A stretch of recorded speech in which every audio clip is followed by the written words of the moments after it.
money, sure. Oh, At least I'm God. being honest, Okay, guys. but it's the same level of commitment. You wouldn't go cheating on them. No, not if I was like in a committed adult relationship Right, where I was okay. in love, if I'm capable of that, which I'm not sure I am. Okay, well, that's what I'm talking That's about. a whole nother podcast, people. But that's the thing. They were in a relationship for 8 or 9 Yes, years and 9 weren't years. capable of being in a committed relationship. Same thing. They weren't able to be in a committed relationship of marriage or monogamy. So that's a problem, you know? I don't believe in that. Like I do believe in monogamy, contrary to popular belief. I believe in I believe in marriage. I want to be married. I know you do. I want desperately to find the one or someone that I could share my life with. I want a witness to my life. I want someone to be with and share everything with. So that is important to me. I would like that too. I just don't want the legal. That's problem. fine. And I would know what you mean by never, that. ever share a bank account with someone. I think that's really weird. Again, unless they had millions of dollars, then I would keep my money separate and then I could share a bank And I think account. it's just I think it's weird. It's just as easy to fall in love with a poor person as it is with a rich person. So you could Sure. just aim for the rich ones if you Sure. prefer. No, but normally I date broke normally. It's just that's how it works. Well, maybe that's because those are the people sliding into your DMs. But they're sweet. There's something sweet about Oh, that's someone. true. They're humble. Yeah, a lot Yeah. of the rich ones are assholes. Assholes. Yeah. Yeah. And talk about controlling. Yeah. Would you take Raquel, Ariana, Tom? Would you like them on your podcast? Of course. Why not? I want to hear all of their stories. They have good stories. No, I mean, I agree with everything you're saying. I agree. You know, listen, like someone was telling me that I identify with Raquel, obviously, sorry to interrupt you, more because the whole world is against her. So not that I am giving her any leeway because I'm not condoning what she did. I know that people are going to be like, oh, you are forgiving her for being the mistress. I'm not at all, but I know what she's going through because everyone is shitting on her because she's the mistress. And I know how hard that is to get through that moment. She could be in a really dark place. I mean, people, not for anything, people have like killed themselves over people on social media and people in the media being so aggressive and like threatening them and acting like they are not going to forgive them. That can send you into a really dark place, people. And like, I don't know what kind of mental health she is in or stability she's in her life, but if you have someone that's not a strong person to begin with or doesn't have any foundation, that can send them into a very dark place that is very dangerous. And so I'm glad, it sounds like she's still with Tom, so she sounds like she does have someone, but God forbid she goes into a dark place and feels alone. That it's not right. I don't believe in being awful to people just because I know what it's like. I don't talk badly about people. I've seen what it's like on the other side. So you will never get from me. I'm not one of those people that talks bad or doesn't listen to everybody's side. If you hear me talking bad about somebody, it's because I absolutely know the core of that person, and there's a reason for me not liking them. This is why we're friends. I'm the same way. I'm 100% the same way.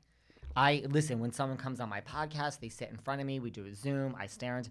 There's plenty of people that have been on this podcast that I don't like, but I judge that based on a one-on-one interaction, and there's nothing on the TV, nothing you can do, whatever you're reading about this person, I don't believe any of it. Literally, yeah. I don't judge. I read it, but I don't want to know. I don't care.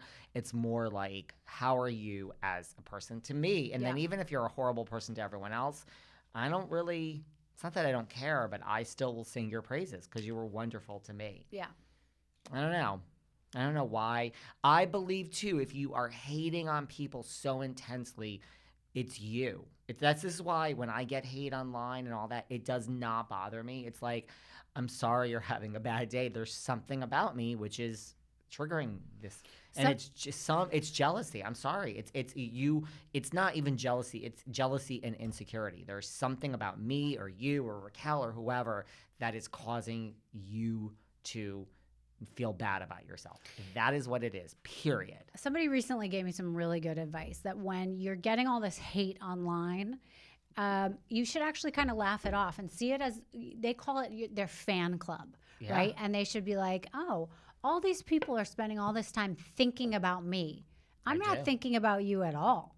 So it actually makes me feel good that I'm invading all of their space in their mind. You're living rent free in their mind. And 100%. yeah, living rent free in their mind. And they have so much energy to put into me. So that actually makes me feel better. And they're, spending so much energy, being so angry that, and I'm not spending any energy on it. So it makes you laugh that they have, so much hatred. So if you can really think about it in terms of that these people just are your fan club, and instead of haters, then it should make you feel better.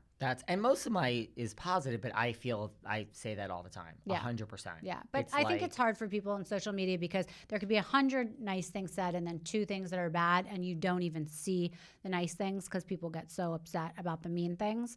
And I think really that people should learn how to brush those mean things off. Brush them off. And by the way, this is the wrong business for you. Anything in the public eye, you should probably find another profession if you can't handle the 2 mean comments. I mean, people can, but just that's my advice too. Yeah. Before we move on from the Sandoval, any advice you would give to Raquel? Oh gosh, any advice? I think she's hanging in there pretty well.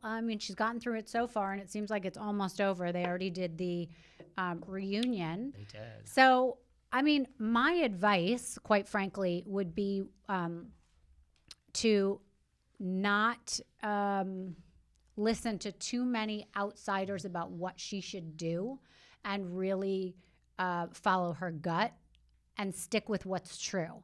Like, sometimes people get too many outside perspectives of like, here's what a PR company says, here's what a lawyer says, here's what will make me look good in the press. Be true to yourself and be transparent about who you are, because that is the most authentic, and people will end up liking you better. Because if you do all these weird things and put out all these statements, it seems too forced. And also for her credibility, I'd like to see, quite frankly, if her and Tom stay together, it would be more credible for the scenario. It would seem like this really sucks if it ends up that they break up after all this. So if I was a crisis management PR person, I would say to them, it will look much better for you. If you guys really are in love, go for it. Or if you're figuring it out, whatever, the best route would be to stick together and continue to work it out together. Even though you're getting a lot of hate, don't let it break you up, because it creates credibility for the 2 of you. Like, you had to do this to be together, and continue on as a team, a tight team, and don't let anyone break you up. Because I think that would, I think that makes them go forward with a lot more credibility in this than seeming like it was a fling and they did it for naught. I agree with that. Well, like, when the thing that stuck out to me is Jerry O'Connell, when he was on Watch What Happens Live, he said, he's like, Rebecca Romaine is my Raquel. He's like, I was with someone else, and so was she. Yeah. Wow. Yeah. See? Sometimes that's how you find your He's one. like, and here we are, and that's. Wait, why? He was dating. I don't know. I don't know if it was both of them, but I think it was both of them.